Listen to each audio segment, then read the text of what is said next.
Congratulations, Mr. Travis. I loved the film. Oh, thank you. I appreciate that. So, this is your first time directing your full feature animated film. It is, yes. What made you want to be a director? Well, I think it's kind of a cliche that basically everybody wants to be a director on some Right. level. But I've been working in animation for 20 years now, and I've been a lot of things in that period of time. I was a production assistant, I was a scheduler and a coordinator, I was a stop motion animator, I was a CG animator. I've been a producer taking something from conception all the way through completion. And I've been a CEO of a company that kind of oversees a company's creative and business operations from from beginning to end. So there've been a lot of experiences that I've had in my career, but the one thing that felt like it was the next step of my artistic evolution was to direct a film. And this film was the perfect vehicle for me because it ticks so many boxes of things that I've loved since I was a kid. I was a huge, obsessive, geeky fan of epic fantasy when I was a kid. I loved Star Wars and Tolkien and the films of Ray Harryhausen and Akira Kurosawa. And this film offered us an opportunity to tell a movie in that same vein that we could paint in those same colors, to tell a big, fantastic story. But that's on some level that's window dressing, because ultimately it's about what's underneath. It's about what's animating, what's the heart of the story.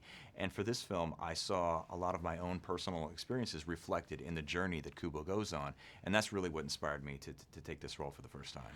Family is a very important story in this Indeed. film, right? Yes. This film really does explore that time in our lives when, when we begin to make that shift from childhood to adulthood. Now, in Kubo's world, it's a big, crazy, fantastic thing.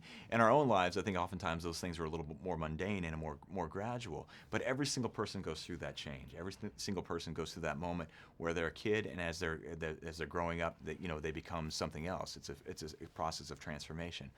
And this film explores those things that we gain and the things that we leave behind along the way, because it is a process, and there is joy and there's pain that's involved in it, and that's the things that we explore in this movie.